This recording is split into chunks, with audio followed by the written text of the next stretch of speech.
enjoy lang sila sa product, kumain lang sila ng product, kahit hindi pa sila magbenta, kahit personal use lang po ang gagawin.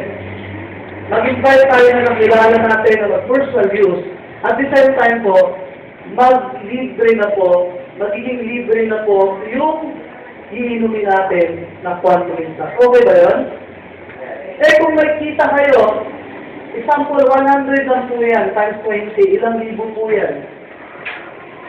2,000. Yan, 2,000 mo ilang bote na yan dito kung bibili natin sa sector.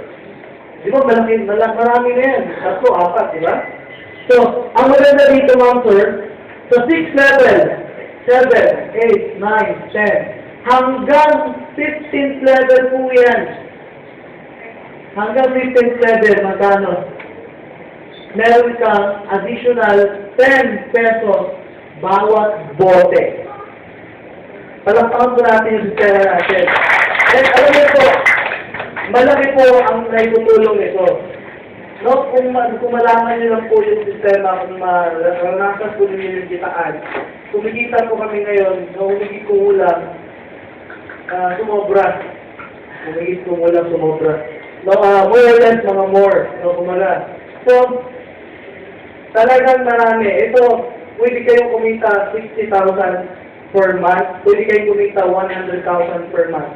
Pero hindi po ninyo kailangan pag-uusan ng maraming panahon. Bakit?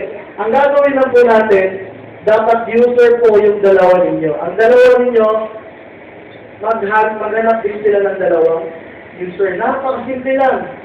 At meron tayong CD po dyan na binibenta natin, ipapahiram lang po natin yung CD. Ngunit na po na kailangan natin magaling magsalita. May CD naman po eh. Pwede naman kayo magpunta sa bahay nila ng kaibigan mo, i-play ko lang sa TV nila, sa DVD player nila. Tama? So, ganun lang kasimple. Pagkatapos, bibili na siya, mag-member na, at dito na po mag-iumpisa yung business natin. Okay, number 7. Last po. 3+1. Meron tayong tinatawag dito kasi na maintenance na 3 bottles. Hindi po ninyo makukuha ang number 6, ang repeat sales commission, kung hindi ka bibili ng 3 bote.